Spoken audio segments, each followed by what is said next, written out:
Привет, Арми, добро пожаловать обратно на канал Зона BTS. Толпа думала, что это просто еще один идеальный вечер, пока один момент не разрушил все. И никто не должен был этого заметить. Ни камеры, ни фанаты, ни даже участники группы, стоявшие всего в нескольких шагах. Но в долю секунды Чингук оступился, и то, что он рассказал о Тэхёне, вызвало волну шока по всему стадиону. Это можно было почувствовать: внезапную тишину, замешательство, изменение выражения лица Тэхёна. Тонко, но достаточно, чтобы заставить сердце упасть. Происходило что-то более глубокое. Что-то настоящее. Что-то неприкрытое, что никогда не предназначалось для публичного показа. И тут Чингук это понял. Улыбка исчезла. Его голос задрожал. И прямо там, перед тысячами людей, он сделал то, чего никто не ожидал. Он извинился, не небрежно, не шутливо, а с такой силой, что каждое слово казалось тяжелым, словно он знал, что только что пересек черту, которую нельзя отменить. Но это был не конец. То, что произошло дальше, изменило все.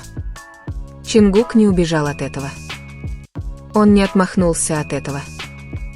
Вместо этого он шагнул вперед и, наконец, рассказал правду о том, что на самом деле произошло между ним и Тэхёном на той сцене, правду настолько эмоциональную, настолько неожиданную, что фанаты не смогли сдержать слез.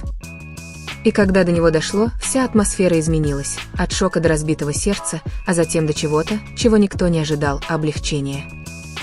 Потому что в этом одном признании, в этом одном уязвимом моменте, Чингук не просто объяснил, что произошло. Он показал нечто гораздо более сильное. Нечто, что заставило ARMY снова поверить, что бы ни происходило за кулисами, Тэхён и Чингук все еще вместе. На этом момент должен был закончиться, быть погребенным под аплодисментами и светом софитов, воспринятым как мимолетная ошибка. Но этого не произошло. То, что произошло дальше, не исчезло, цепляясь за воздух, как нечто незавершенное, нечто слишком тяжелое, чтобы игнорировать. Камеры продолжали снимать. Толпа продолжала наблюдать. И каждая секунда лишь становилась яснее, это была необычная оплошность. Чингук стоял в самом центре событий, больше не пряча за натянутыми улыбками или непринужденным обаянием. В нем произошли перемены. Что-то тонкое, но неоспоримое, словно та версия его самого, к которой привыкли фанаты, треснула настолько, чтобы вырваться наружу что-то настоящее. Его извинения ничего не стерли. Скорее, они обнажили больше, чем кто-либо был готов. А потом появился Тэхён. Он отреагировал не так, как ожидали. Никаких драматических жестов. Никакого немедленного ответа. Просто тишина, которая звучала громче любых слов. Его взгляд не избегал Чингука, но и не встречался с его взглядом полностью. Это было промежуточное пространство, то, что хранит невысказанные вещи. Фанаты начали замечать мельчайшие детали, дистанцию между ними, которая казалась слишком уж наигранной, то, как Чингук постоянно поглядывал на них, словно ожидая чего-то, чего так и не произошло, то, как выражение лица Тэхёна на долю секунды смягчалось, а затем снова становилось жестким, словно он сдерживал что-то, чтобы оно не разбилось. Это уже не было игрой. Это было нечто гораздо более опасное, нечто настоящее, проникающее в место, где все должно быть под контролем. И именно тогда начала раскрываться правда, не сразу, а по фрагментам, которые только усиливали тайну. Признание Чингука не было громким. Оно проявилось в том, как он держался после, в том, как его энергия перемещалась вокруг Тэхёна, словно он пытался починить что-то невидимое. В этом была вина, но не та, что возникает из-за простой ошибки. Она была глубже, с оттенком чего-то, что намекало на прошлое. Тэхён же, напротив, не отступал. Он оставался рядом, но не слишком близко. Присутствовал, но не был полностью открыт. Словно он позволял Чингуку существовать рядом, молча заставляя его столкнуться с тяжестью только что открывшейся правды. Напряжение не спало. Оно нарастало, с каждой минутой все сильнее сжимаясь. Толпа не до конца понимала, чему они становятся свидетелями, но чувствовала это. Ту невидимую черту, которая была пересечена. А потом что-то снова изменилось. Чингук сделал первый шаг. Не резко, но достаточно, чтобы немного сократить это пространство. Достаточно, чтобы показать, что он больше не убегает. Тэхён заметил. И на мгновение напряжение треснуло, не полностью, но достаточно, чтобы пропустить что-то более мягкое. Но это не было разрешением. Пока нет. Потому что даже когда ночь продолжалась, что-то оставалось незавершенным. Что-то не до конца сказанное, не до конца принятое. Выступление продолжалось, но все ощущалось по-другому. Чингук не был полностью присутствующим. Его движения были безупречны, но мысли, казалось, были где-то в другом месте. Его взгляд постоянно блуждал, всегда в одном направлении. Всегда в поисках. Тэхён замечал все, но предпочитал не реагировать открыто. Не безразличие, а самообладание.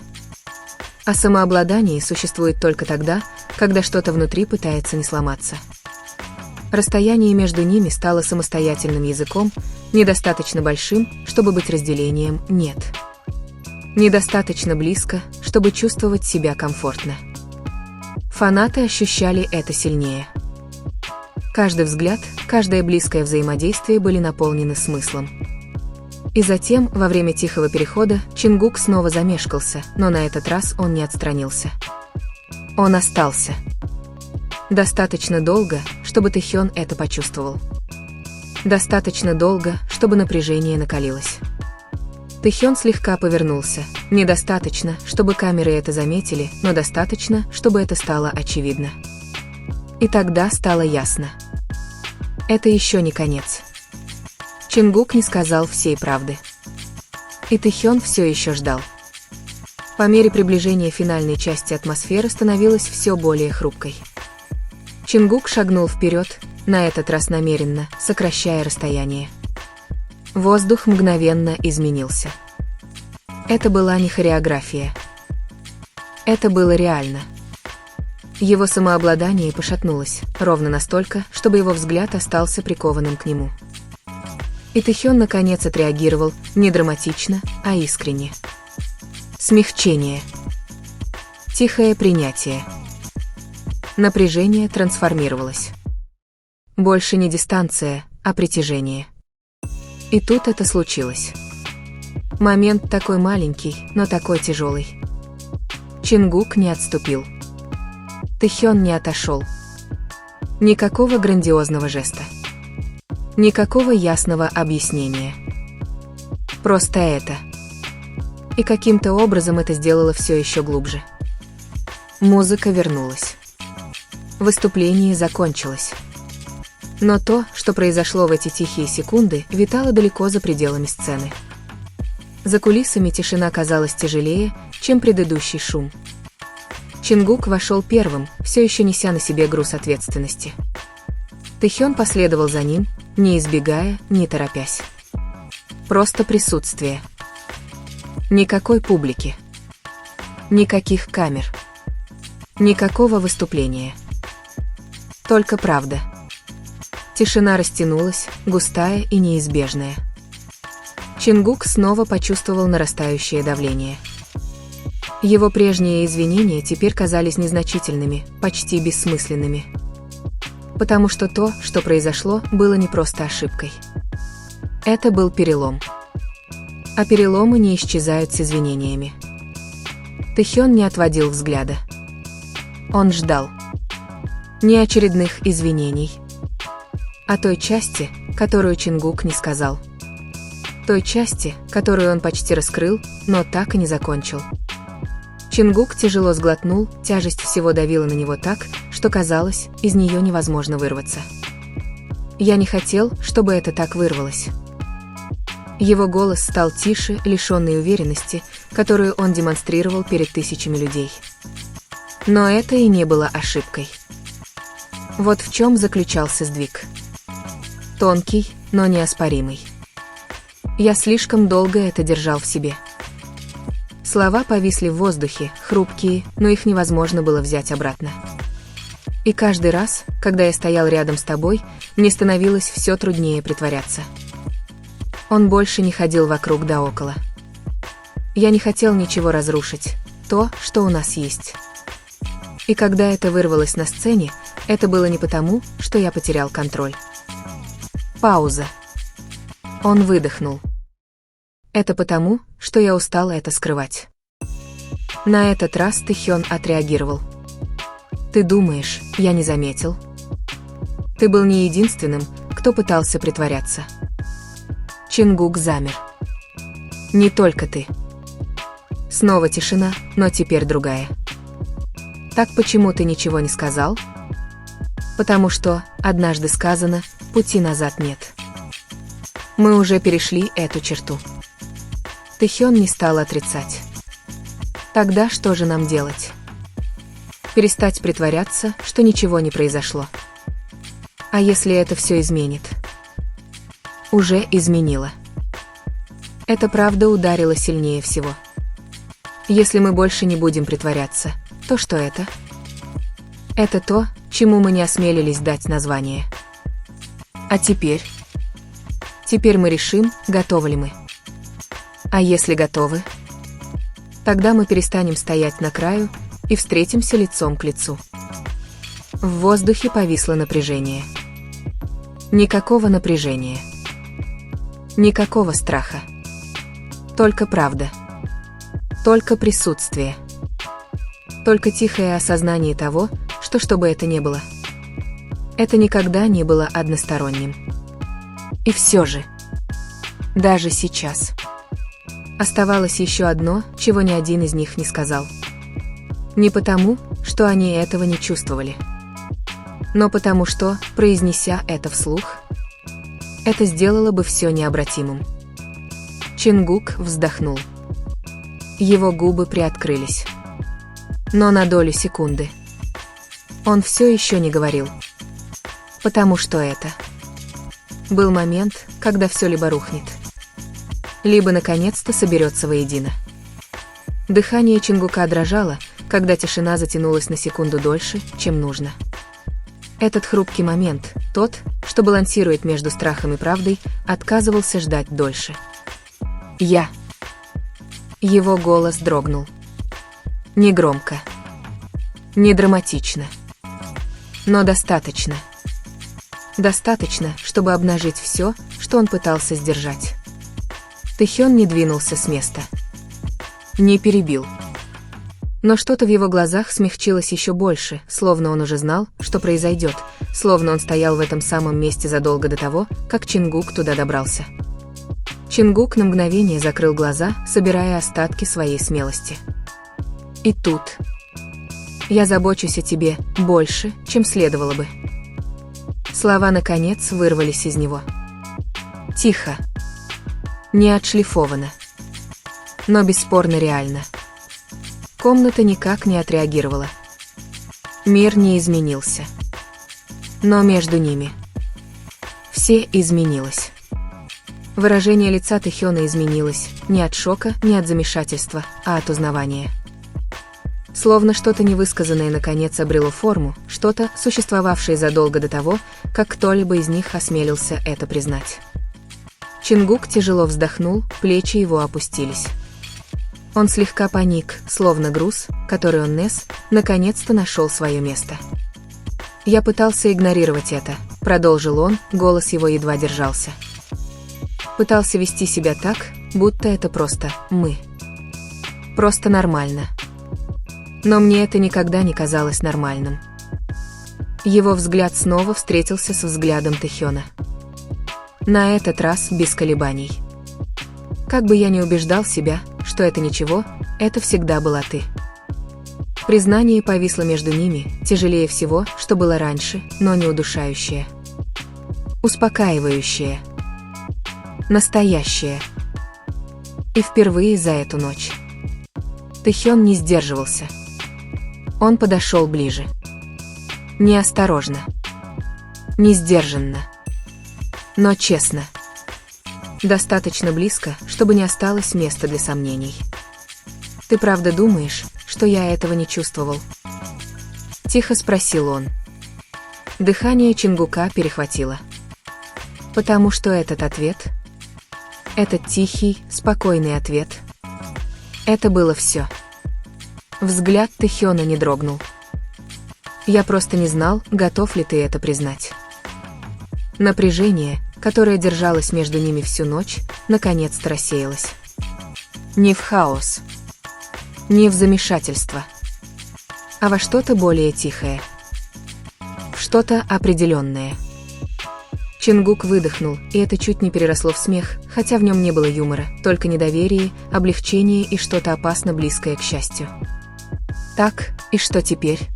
— спросил он, голос его стал тише, чем когда-либо.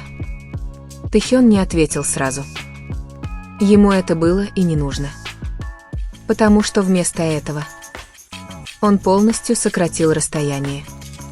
И в тот момент не было никакой игры, никаких ожиданий, никакого страха быть замеченным. Просто два человека, которые наконец-то перестали притворяться. И впервые никто из них не отступил. На мгновение время остановилось. Не вперед, не назад. Оно просто задержало их там.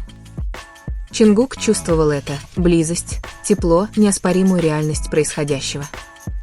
Никакого сценического света. Никакого шума. Просто это тихое, хрупкое пространство, где больше ничего нельзя было скрыть. Его сердце бешено колотилось, но он не отстранился. Он не мог. Потому что впервые он не пытался этого сделать. Присутствие Тэхёна теперь ощущалось по-другому. Не отстраненно. Не настороженно. В его позе не осталось никакой осторожности, никакой невидимой линии, разделяющей их. Просто честность. Просто что-то настоящее. «Ты знаешь, это меняет все», — тихо сказал Тэхён, его голос был ровным, но тихим, словно он и сейчас тщательно подбирал слова. Чингук слабо кивнул. «Знаю. И как только мы вступим в это, пути назад не будет. Я не хочу возвращаться». Этот ответ прозвучал быстрее всего, что он сказал в тот вечер. Без колебаний. Без страха. Просто правда. Тэхён еще секунду смотрел на него, словно выискивая малейший намек на сомнение, любую трещину, которая могла бы разрушить все. Но ее не было. Чингук задержал на нем взгляд, на этот раз уверенный. Уверенный. И этого было достаточно. Что-то в Тэхёне наконец отпустило его. Не резко. Не сразу. Но достаточно. Достаточно, чтобы исчезла последняя пропасть между ними, не физическая, а эмоциональная. Та, которая все сдерживала. «Ты всегда так делаешь», — пробормотал Тэхён. Чингук слегка моргнул. «Что делаешь?» «Сделаешь так, чтобы мне было невозможно притворяться, что я тоже этого не чувствую». Слова прозвучали мягко, но их смысл затронул глубже всего. Чингук снова затаил дыхание, но на этот раз не отвел взгляд. Не отступил. Потому что теперь он понял. Это было не просто его признание. Так никогда и не было. Между ними снова воцарилась тишина, но она уже не была тяжелой. В ней не было напряжения или неуверенности. Она была спокойной. Словно что-то, боровшееся за существование, наконец-то нашло свое место.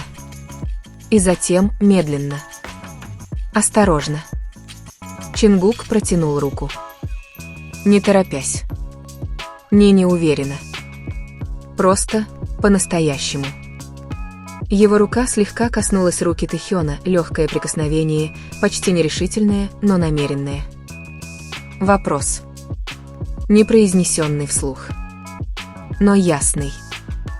Тэхён на мгновение опустил взгляд, затем снова поднял его, выражение его лица смягчилось так, как не смягчалось всю ночь. И вместо того, чтобы отстраниться, он позволил этому случиться. Без колебаний.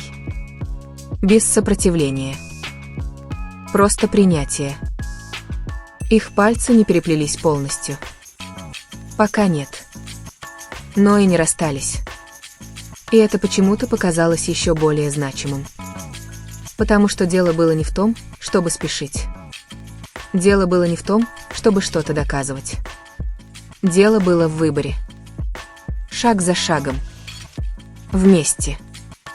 Чингук тихо выдохнул, что-то в его груди наконец-то успокоилось впервые за эту ночь.